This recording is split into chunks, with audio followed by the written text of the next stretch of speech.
identify as pansexual and I'm ready to tell the world. I can't wear a mask anymore because I was trying to be someone that I'm not. I was thinking, what role model would she find doing that? I realized it was me because we are our kids' first role model, right? Just being able to grow up in a house and where everything is so open and so accepted. I think my greatest hope for her is that she grows up in a world where there's no gender bias, there's no traditional gender norms that she has to follow. Representation is important.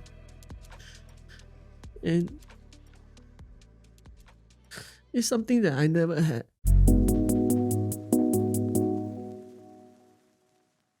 Welcome to the Upward Spiral podcast, where we explore the power of positive change and continuous improvement to help you create an upward spiral in your own life. In today's episode, we're diving deep into the fascinating world of authenticity, self-discovery, and living a life true to yourself. This episode is especially for those of you who are maybe feeling stuck, feeling trapped in a rut, or are yearning for a more fulfilling life. If you're tired of wearing that mask and ready to step into your power, this conversation is for you. So I'm your host, Michelle O'Brien, and as a fellow traveler on the path of self-discovery, I've learned firsthand the transformative power of embracing authenticity. And honestly, guys, it's a bit uncomfortable at times. My own journey from quitting alcohol and pursuing my passions has taught me the true fulfillment comes from aligning with your values and living a life that reflects who you truly are. And I feel so proud that I can actually say that and mean it. And that just shows maybe how far I've come over the last few years. So today I am thrilled to be joined by an incredible individual who is dedicating his life to championing authenticity and inclusivity. He's a seasoned media expert, a passionate advocate for diversity, and the brilliant mind behind the Human Algorithm platform. And I have got to say, he has got the sharpest style and most infectious energy, and just a really incredible knack for connecting people. Please can I welcome to the show the incredible Shawn Lim. Shawn, it's a pleasure to have you here. I'm so excited for our conversation today. Thanks, girl. I love being here. Like I have my own podcast, so it's nice to be asked questions for a change. Yeah, being on the other side of the table. Yeah. Yeah, I've only done it a few times, and but I actually really enjoy being a guest. Yeah, just a it's bit. not stressful. Yeah. Yeah. Oh, I think it's good. Yeah, just a hint out there to any podcasters who are looking for guests. I'm available. Wow, we've got so much to talk about. But I think I just want to get straight into it. You have been very open about your journey of self-discovery and embracing your true self. But can you take us back to the beginning? What were some of the early experiences that led you to maybe feeling like you were wearing a mask or you were hiding parts of yourself? Yeah, I think wearing a mask is definitely the right way to say it. Like, so I grew up in a very conservative household. I basically grew up as a Christian. I spent my entire childhood being a Christian, going to Sunday schools, being told to conform to traditional gender norms, and also being told that men should love women and women should love men, and that's it. Anything else is out of the ordinary. And as I grew older, I think in my primary school years, like when I was 7, 8, or even 9, during those years, those formative years, I was more on the feminine side, I would say. And it wasn't something that I wanted to be. I was like very comfortable with it because it was like, why am I not being what I'm taught to become? Like, boys shouldn't cry, boys should stand up for themselves and all that. And I wasn't doing all of that. I was being bullied, and I remember once in primary 3, this was 10 years old. I was in class, and my teacher was like, who didn't bring the homework and everything, and I stood up, and then she started scolding me, and I started peeing my pants. and it was the most embarrassing moment of my life. But I got really that was when people started making fun of me, and it was through that experience that I was like, okay, I'm not going to to accept this, to take this lying down. So when I went into like secondary school, and in Singapore secondary school means 13 to 16 years old, right? So I decided that I would become the bully instead. And that was when I became more masculine. And it was a lot of toxic masculinity because I was going around bullying people. I was going around disturbing girls just to show them the alpha male. Just making their life a hard time, giving them a hard time. So I guess it was through this journey that I I was that was my mask period, and it was the most uncomfortable period of my life because it wasn't something that I wanted to do, because it was something that I felt I needed to do. And sorry to whoever I bullied out there, but it wasn't my intention to do it, and it was so uncomfortable hiding behind that mask. Um, and having to always show that, if I don't want to be bullied, then I would get into fights. I would, um I started smoking. I started, hanging out with a lot of the unrowdy crowd, I would say. So just to show that, nobody can touch me. Yeah. Yeah, man. I'm so sorry. They were your early years. And I just want to commend your bravery for, openly saying that maybe you were bullying people, you were hurting people. That takes a lot of bravery to admit that, and to talk a little bit kind of about where that came from, and to apologize as well, and I think it's hard sometimes when you're a kid to understand or to know why somebody maybe isn't treating you well. But more often than not, and as we get older, we realize that there's a story there. Yeah. Most people aren't inherently bad, Yeah, exactly. So for those that don't know, Singapore is a very small but incredibly diverse country. We've got a real mix of people, but there's the government are kind of they're very good at kind of tolerating, I think, everybody's differences, everybody's religion, but it is still an extremely conservative country, and something that I've definitely struggled with, and we'll talk about kind of a little bit where I'm from shortly. But how did those societal expectations and cultural norms influence your identity and your self-expression?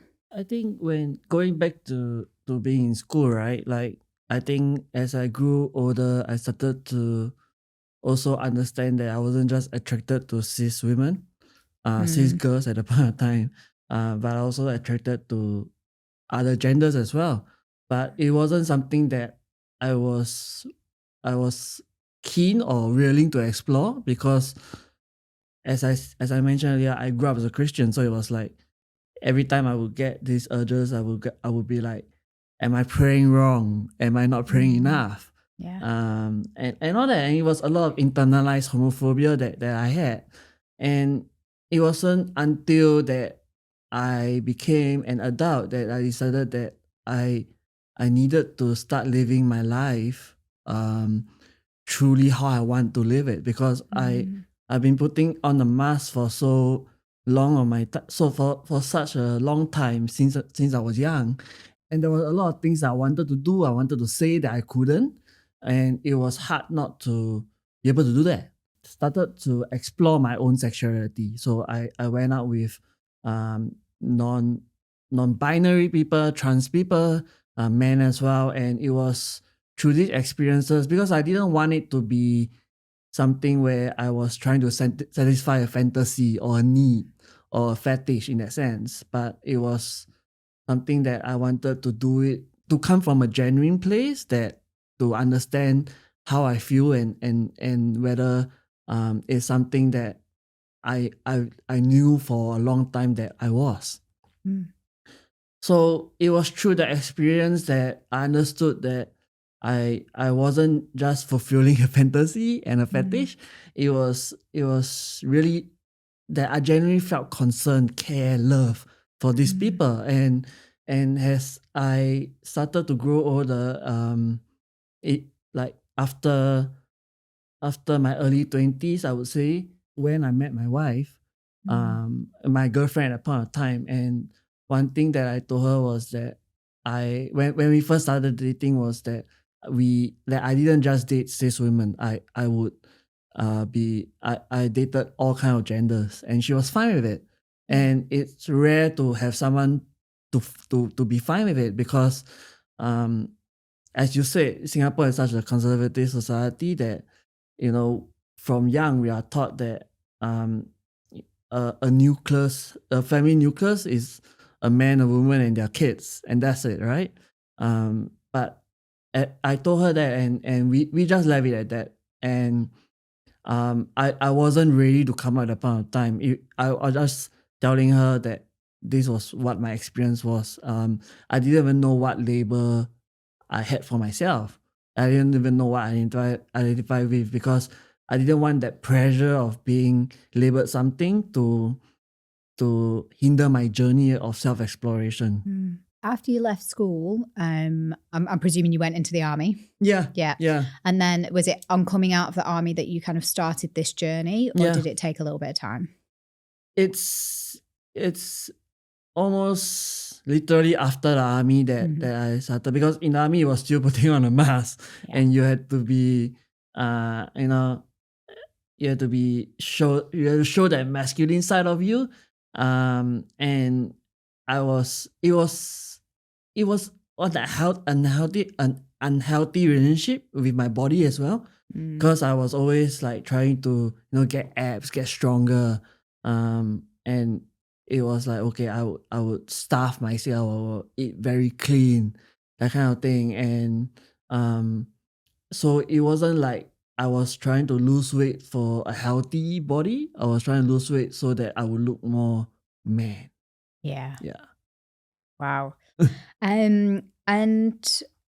Before meeting your wife, was there like a rock bottom? Was there like a point where you were like, something's got to change? It happened in school, because I was doing a lot of unhealthy stuff in school.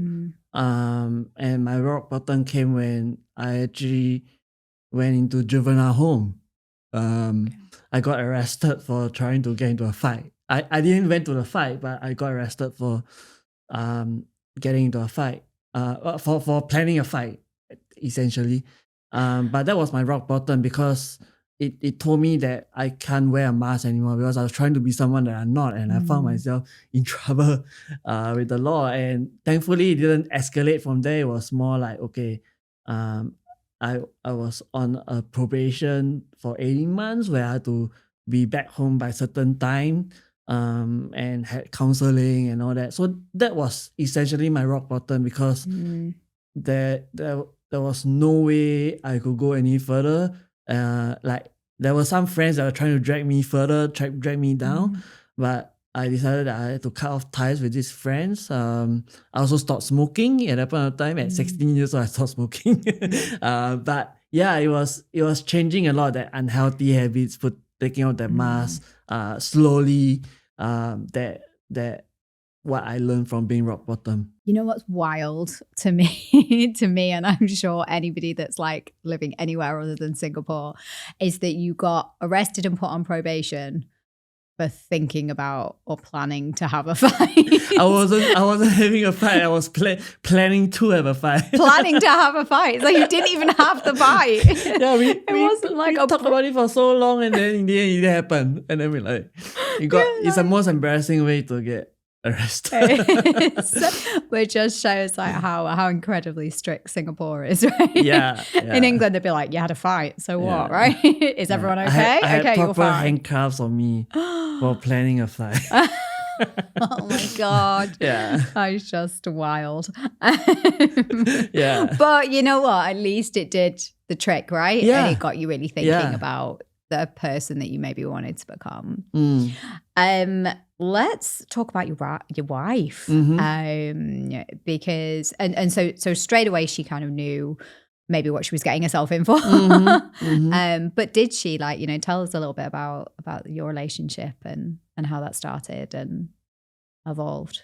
My wife name is Felicia. So Felicia and I, we've been married for 4 years, just past 4 years.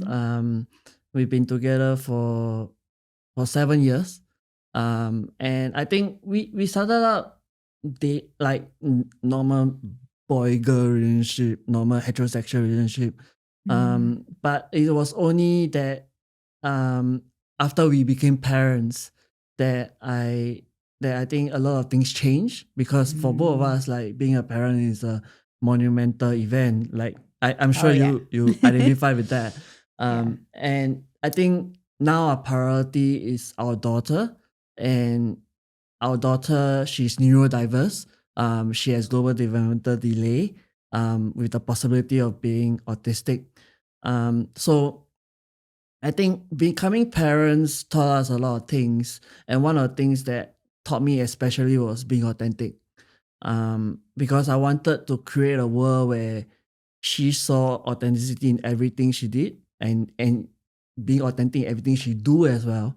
But I was thinking, what role model would she find doing that? And I realized it was me, because we are our kids' first role model, right? And it's hard for them to follow or learn from us if we don't live how we want them to be. Because growing up, like, it was always suppressing my emotions with my parents.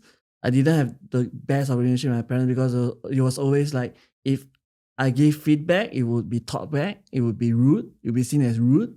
And I had to unlearn a lot of things, like regulating my own emotions, or even learn how to regulate my own emotions, because it was like I didn't have a chance to do that. So one of the things of being authentic was also coming out as a queer person, right? It was something that I thought about after she was born. So that was almost 2 years. And I only came out last year in May on my birthday. Because I as I sat down and look at what sexual orientation that I actually identify with, I realized that I was pansexual. It wasn't just bi, because it wasn't just men or women. It was other genders as well, trans women, non-binary people. So I, and coincidentally, my birthday was 3 days before International Day of Visibility for Pansexuality. And I don't believe in coincidences. So I was like, here is my time. So I came out to my partner, like, officially. Like, I told Felicia, like, I have set on a label, and I identify as pansexual. And I'm ready to tell the world. And she was like, what's pansexual? Does this mean you like everybody now? I mean that's a common misconception, right? Like, being pan means you start to have relationships with every single one. But I think I explained to her that having a label doesn't mean I will act on it. I will go out and start sleeping with everyone. And I think that reassured her. And also she was concerned about me coming out to the world and how we look on our daughter. Why I really love her is because she understands authenticity, and she knows that because she's a photographer, I'm a writer, and we are creatives, right? And if you don't as creatives, if you don't be authentic, you can't really produce your best work. And she understands that. So I actually came out to her, and then after that my colleagues. And then I posted on LinkedIn. Yeah. Did you tell your parents? I didn't Yeah. tell my parents because, like I say, I have a difficult relationship with them. Mm-hmm. My mental health over the years has became a priority, because having these kind of conversations with them, delicate conversations with them, will result in my mental health deteriorating. So Yeah. I wanted to avoid that. If they watch this, they would know. But anyway, Yeah. they probably already know. But we haven't spoken about it yet. Do you still have a relationship with them? I do, but it's on a very surface level relationship. Mm-hmm. Because I think growing up, they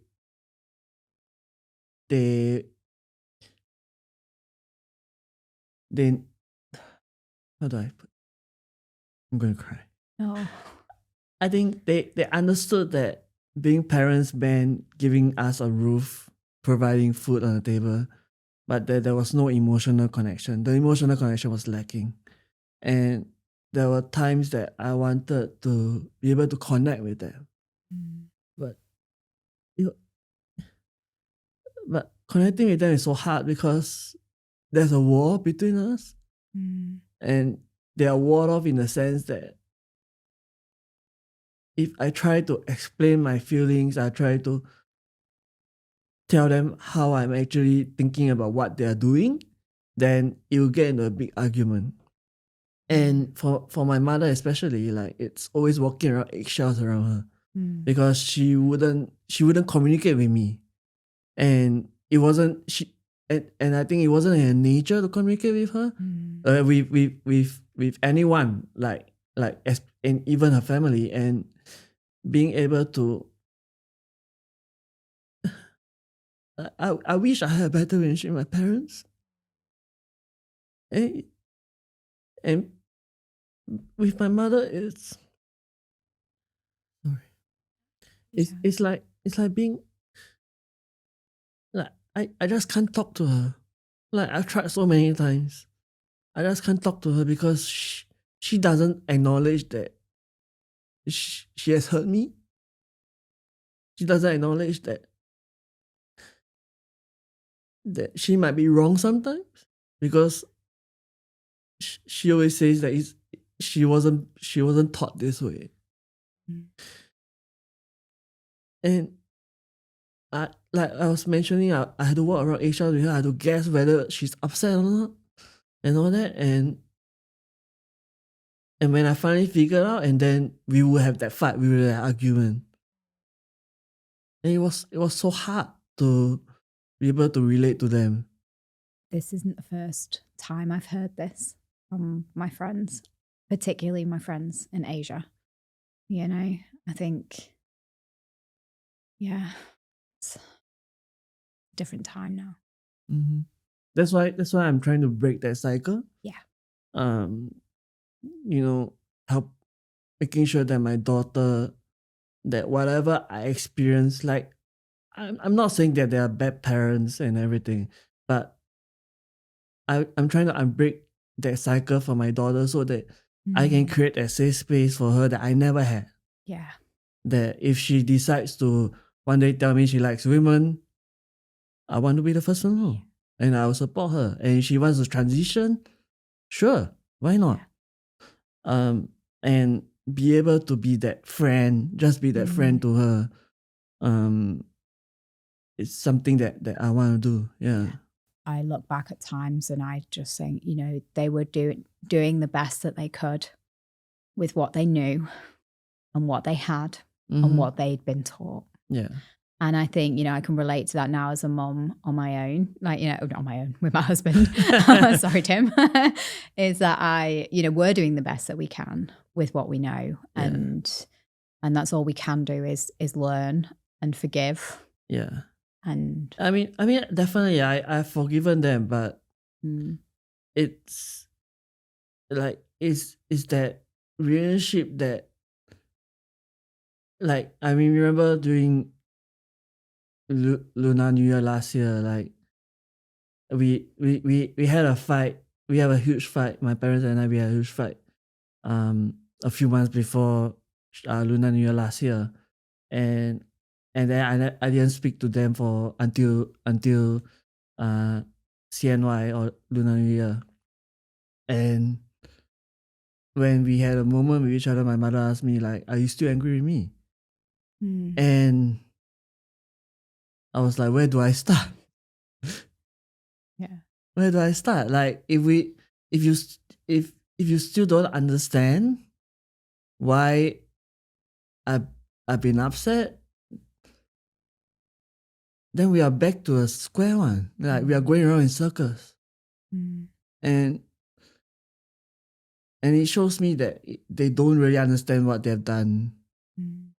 If you could kind of magic everything, what would you want your relationship to be like?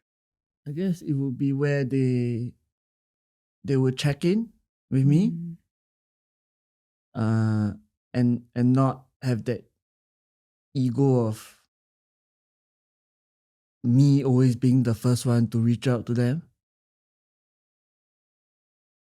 They would have they will see their granddaughter more often, and actually spend time with her and not just taking photos of her. Because half the time they are taking photos of her. My parents do that too. and not trying to play with her. Yeah. So yeah, I guess that's why I feel like if we have a better relationship, that's what will happen. It's that deeper connection, right? Yeah. Listening and being there, and it's hard to understand sometimes, but at least trying. Yeah. We totally went off on a tangent then to talk about your parents, but it was so like moving just to hear that. You made me cry. Your story. But so just coming back to you came out as queer, and you had a phenomenal response because I remember seeing it. Yeah. Yeah, like I say, like I posted. So I didn't know where I wanted to post it on. Like I needed to tell someone other than my wife and my colleagues. And I was like, do I post it on Instagram where my family and friends are? And I wouldn't know what the response would be. And I decided to soft launch it on LinkedIn. I love how LinkedIn was the soft launch. Soft launch. So I posted on LinkedIn, and I switched off the app. I didn't look at notifications for the next few days. Yeah. Because I didn't know what would be the comments like. What I remember was a lot of people reached out to me, like people that I didn't know were allies. Like they explicitly say they were allies. They just reached out to me and they were like, "I'm so proud of you. You are so brave," and all that. And I was like, "Wow, this response is great." So let me go back. And this was a few days later, and I went back to LinkedIn and I was like, "Wow, the response is great." And it was just so overwhelmingly positive that they gave me the courage to post it on Instagram and Facebook. And then I did that, and it was great response as well. Like I didn't expect to have so much love, so much warmth from telling my own story about why I decided to come out. What happened next? What happened next? So after coming out, it was like one cloud lifted. I was like, okay, I feel freer, but there's something else that I still need to address. Yeah. Which is my own gender identity. And because it took me more than a decade to learn about my own sexual orientation, my own sexuality. And one of the things that I did, and this is a tip for everyone out there still to exploring their own gender or sexuality, was to get more involved with the community, to understand people's story, and to volunteer, right? So I volunteered for Pink Dot to raise funds to hold the event because of the restrictions that the government placed on Pink Dot. We only can raise funds from local companies. So it was tough, but it was through that process that helped me to also come out as queer, as pansexual. And then I decided that it was also time to explore my gender identity. I always knew that I wasn't just on the masculine side, because when I mentioned earlier, like I put on that masculine energy so that no one can bully me, right? And I always had that feminine side of me, because it was like at movies, if it was sad, I would cry. I would like totally bawl my eyes out, and I would be ashamed of it. But I think I wanted to claim that. I wanted to know that that is something that I can feel, and still be the person that I want to be. And that means that I I started to identify myself as more gender fluid, because when like it was it started out as a fashion thing, like I would start wearing skirts and all that, but the more I wore it, the more joy I felt. Like it wasn't something that I was uncomfortable in. And it I mean I would be very conservative and wear long skirts. Like I told my wife that I wear long skirts and all that. But I started to explore more of my clothes. So I started wearing crop tops, shorter skirts, athleisure, and my wife and I, we have different fashion sense. That's probably a good thing. She probably won't be too happy if you're stealing a wardrobe. She wouldn't wear my clothes, but she will pass me a hand me downs, things that because she has more clothes than me. I think maybe she would argue that I have more clothes than her, but we have the same amount of clothes, I guess. But a lot of things that I would wear, she wouldn't want to wear, but there are some things that when I buy, she will wear as well. Yeah. I'd definitely be borrowing your top. I love that with the stars. It's so cute. Yeah, so like hair accessories, she will wear them, like hair bands, hair clips. We share hair ties as well. I identify as trans, entirely trans now. I'm still gender fluid, so which means that some days I feel more masculine, some days I feel more feminine, and it's not either or, I would say, because it would be something that, because like a lot of my trans friends, when they transition into trans women or trans men, they have gender dysphoria, right? So they would be and I'm not speaking on their behalf, but I'm just saying that the gender dysphoria is where they are comfortable with whatever they're presenting as, or whatever they are born as. But I don't have gender dysphoria, so I have gender euphoria, in the sense that whatever clothes I wear, I'm just comfortable in it. And that's include makeup. Like my wife did this for me. Yeah. I love that. Yeah, we share makeup tips. She does her makeup. We go to Sephora together. Yeah. We buy skincare together. And I think one of the biggest things that I realized from being more feminine presenting as well is also that my daughter doesn't mind. Because when I started wearing like outwardly more feminine clothes, I thought that she would not recognize me, she would reject me. But she didn't even flinch. Like even with makeup on, she would come in for a hug, she would hold my hand, ask me to carry her. And that was when I realized also that children aren't taught gender, right? No.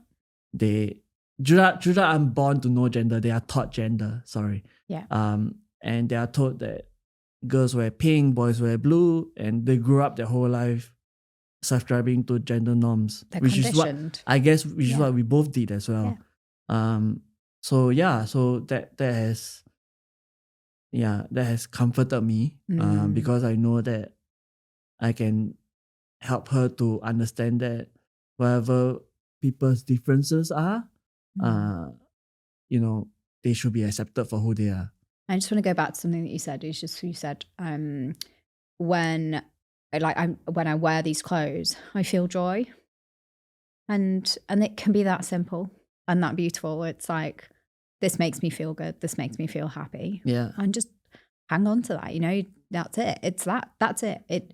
And I think so many people try to kind of add these layers to it and try to complicate it and interpret it and make it mean something that it doesn't or doesn't, you know, and a lot of people try and put things together, but it's just as simple as, I'm wearing this because it brings me joy. Yeah. Your wife as well was like, she sounds phenomenal. She is. She's the best woman I ever met. You found it. I like, you know, it's true love and true like partnership, you know, is I think even from the very beginning, you were allowed to be your most authentic self. Yeah. And she saw you and accepted you. And as you've evolved and grown, she's continued that, you know, continued to accept you. Yeah. That so rare. And I think one of the reasons, I think I'm happy to say we have a lot of arguments, but the arguments are because we don't agree on everything. I mean, when we both started dating, like we found each other and we connected so well is because we didn't find a yes person. Like everything, you know, you're acceding to someone's request just to please them. And we are happy to have our differences. And there are things that she do that I do not agree with, and there's things that I do that she don't agree with, but we come to a common consensus.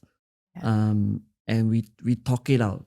That's why, and that's what I meant by arguments, because it's not like fight, you know, but it's more like, this is my point of view, this is our point of view. We come to a shared point of view.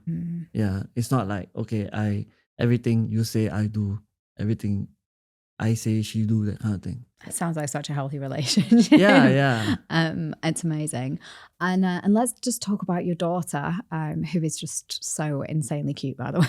Like, your videos of her are just amazing. Thank you. But you know, just being able to grow up in a house and where everything is so open and so accepted. What do you want for her? My greatest fear is that she remains nonverbal. Because there's so many things that I want to hear her say. I think. Okay. Like, there's so many things that I want to say to her and hear her respond. I think my greatest hope for her is that she grows up in a world where there's no gender bias, that there's no traditional gender norms that she has to follow, and that's why I do what I do. And through human algorithm, my platform, like I'm building a platform where any voices can be heard, whether you are neurodiverse, whether you are queer, whether you have disabilities. And these are the stories that I want to share, so that I can build a platform where she will be able to read about stories of people like her, or people like me. I think it's my gift to her, where I can create a platform where she can know that that being neurodivergent is accepted, that being queer is okay, and whatever body you have, just live with it. You don't have to prove to anybody else. And I think that's a platform that I want her to grow old reading, to be able to relate to it, because representation is important. And it's something that I never had. I think like we always say like we want to leave wealth, we want to leave property, we want to leave, I don't know, whatever to our kids. But I'll leave a better world for my kid. God, you gotta set me off. I'm like tearing up as well. But I want that for my kids as well, you know, and I think this is why the work that you're doing is so important and so necessary. But for everybody. It's beautiful. I think the reason why you're doing it and the passion and your story and your daughter, it's just so meaningful. Thank you. So let's talk about the human algorithm. Mm-hmm. So what actually is it at this point? There's two sides to human algorithm. So the first side of human algorithm is a newsletter where I write stories about, or even interview people about things like the, you know, if social media is banned for kids in Australia, especially, like where do they turn to in terms of resources? I mean, I understand social media has its faults and it can be an unhealthy place sometimes, but if a queer kid wants to grow up and learn and see representation, where do they turn to if social media is banned? So it's things like that I explore on the side. And also like for people with disabilities, like because there was a survey in Singapore that showed that their abled colleagues in the workplace are getting less tolerant of them. And then how do companies be able to find the middle ground for queer and abled people to work and be able to collaborate effectively without feeling like one side is, being forced to do something they don't want. So it's this platform where I try to encourage conversations, encourage thinking. And then there's a podcast that I'm created here actually, and with these amazing producers that I work with, that also shines the spotlight on these issues. And with the guest that I have that is coming out soon, I talk about things like, how do we ensure that there's no biases in AI? How do we in terms of DEI, like how do we in terms of diversity, equity, and inclusion, how do we ensure that people are that policies are truly inclusive and diverse and not leaving anybody out, and that companies are not just ticking a checkbox. Yeah. Yeah. Is that where the name human algorithm comes from? Yeah. So it's because increasingly there's a lot of AI, Bias. and with a lot of tech as well. Like, how do we as humans continue to be able to incorporate this AI or this tech into our lives while keeping that human touch? Yeah, and then the other side of it is my own consultancy, where I create storytelling for clients, but with a focus of being inclusive. So how do you incorporate like messages or even ads, and in terms of how you communicate internally and externally, leadership communication in that sense, and be able to be be a leader that is able to not just leave a certain group out, but also be able to incorporate everyone together through your message. Yeah. I can't wait to see it evolve, because it's just such a powerful platform, particularly here in Singapore, where maybe these conversations aren't had enough. What are some of the challenges that maybe you face living here in Singapore, or you've seen differences between here and maybe when you visited the US or the UK or other kind of Western markets? Yeah, I think it's using the bathrooms. Oh, the bathroom, the classic bathroom challenges. Yeah, I think that I'm very comfortable using the male bathrooms. I don't feel uncomfortable in there. But it's the people that are inside that are comfortable with me being there. Like the cleaners, the men who are using the toilet. I will get like people looking at me, staring at me like, why are you here? That kind of thing. And if I exit the toilet, they will double check the sign.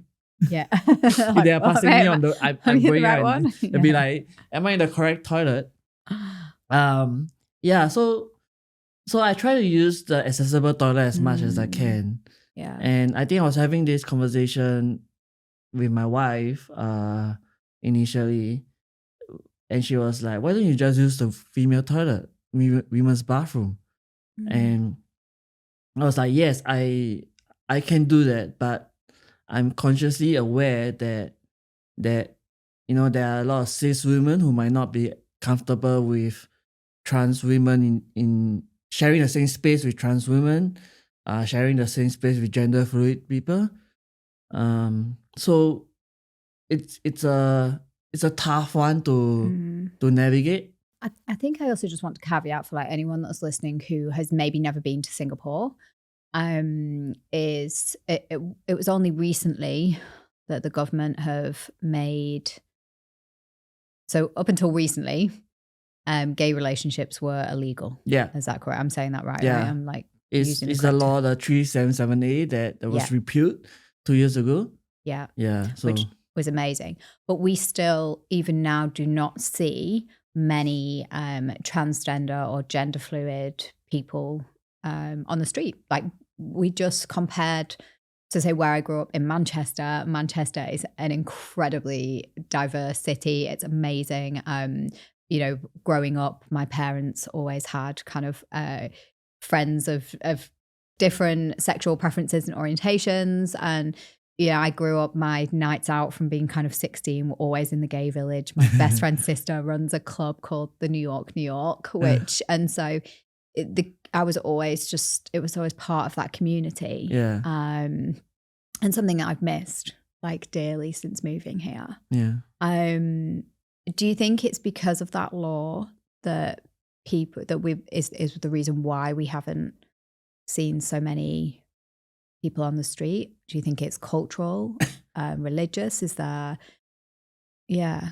I don't think it's just because of the law, because the law was never actively enforced, but it hung over the community for a longest time.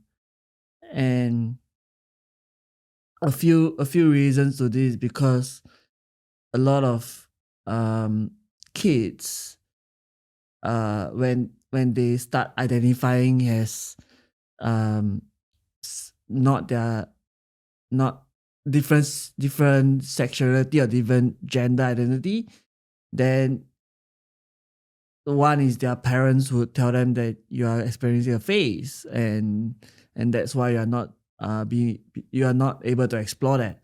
And even in schools, like, you have counselors telling them that this is just a phase, you shouldn't live your life authentically, that kind of thing. And then there are still, like, it's not often, but there's still things like conversion therapy, right? And trying to convert people to their original self. And I think it's things like that that made a lot of people fearful. Made a lot of people in my community feel fearful of how they live their life authentically. And that judgment, or that working with, like, even if brands here try to have representation of queer people in their ads, they would either get cancelled or they would get a lot of complaints. And I remember 2 years ago or 3 years ago, there was this Samsung ad that featured a drag queen and a Malay drag queen, a Malay Muslim drag queen to boot. Nice. And it got so much backlash that they actually didn't remove the ad. They removed the drag queen and her mother. So it was like, okay, so if you want to stand for something, right? So it's like this, like, schools, brands, there isn't a lot of representation on screen. And even in like our local dramas, like queer people are seen as you know, the bad people. Like it's always negative portrayals of that. So there's a lot of representation, and it's hard to live your life how you want it, and you always have to be in the shadows. I wouldn't say it's improved drastically since the law was repealed, because it's like same-sex marriage is still not allowed here. Yeah. So, but I'm starting to see like a bit more representation in the media. Like it's once in a while, but it's not something that you see frequently. Which is why I started my platform. Yeah. Oh, exactly. I think it's also like there isn't hate crime Yeah. either, really, like compared to kind of other countries. Like there's not physical hate crime, but there is not as much tolerance or understanding. I think Singaporeans prefer to be behind the keyboard. Yeah. Oh yeah. And typing, like keyboard warriors, eh? typing their hate, spewing hate. Yeah. Rather than saying it face to face. But yeah, like I think I mean I experienced being called a slur word before. In the supermarket, and the guy said in Malay, thinking that I didn't understand what it was, but he walked past me, and in that situation I decided it wasn't worth it to confront him, because even though there were cameras around, but I think they were too far to see, to hear, to pick up what he said anyway. So I'm like, okay, if this, like, I mean, I won't just accept it, but it will inspire me to speak out more, inspire me to show who am I more. Yeah. Yeah. I think like I've had it quite a lot, the slurs here, for being a foreigner. I'm sorry. No, hey, that kind of is what it is, and it's So I just, but it's one of those where it's like, okay, I'll kind of just walk away. But it's a very different situation. Very different situation. What kind of words of wisdom would you could you give to anybody who is listening who just feels like maybe they aren't being true to themselves and they want to live more authentically? What advice would you give to them? I think it's to talk to people who have been on the same path as you, to be on the same, who are going through the same things as you, same issues with you, or same problems that you face. And I had a friend reach out once last month, and his brother was, he felt like his brother was transitioning, and he didn't know what to do. So he wanted to be that sibling who understood what his brother was doing, and trying to help the brother. And he was just asking me questions about how he should approach his brother and all that. And I thought that was very sweet, because if you can't help, don't assume, right? And I think that's the biggest problem. A lot of people assume that you identify with something, or you don't identify with this and that. But I think the biggest thing to do is to ask, to seek help, to get that advice from someone who has been on that path, who's going through that path. On that, like, I'll have to say that, and I'll be really honest, like sometimes I'm so scared of saying the wrong thing, and that I don't say anything at all. Or like in the past I've been so scared about asking a question because I've not wanted to offend, or using the wrong pronouns, or like, sometimes you can feel so scared to say the wrong thing that you don't say anything at all. And actually that's worse. Yeah, no, girl, it's not just you. Because like, even though I show that I live as a gender fluid person on Instagram, on LinkedIn and everything, nobody dares to ask me. Like, most questions are go to my wife. Like they ask like, "Are you okay with this? Are you okay with that?" Like, so Shawn is so brave. Like, why is he? What's he? How's he feeling? How's he doing that? And it's like nobody's asking me. And Yeah. I think for my podcast, one of the episodes that I did was I opened it up to anonymous questions. Yeah.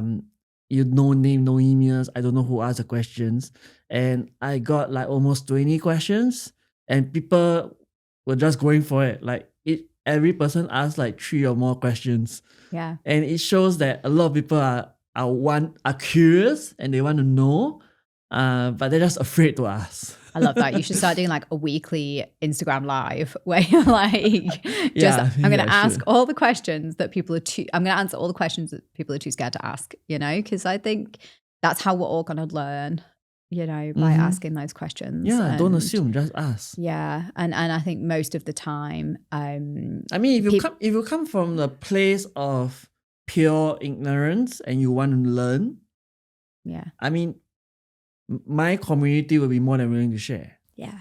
But if you come from a place of hate and you come from a place of trying to put someone down, then that's not okay. Yeah, it's not acceptable. But, if you are open to changing your views and you genuinely want to understand and learn more, bring the questions on.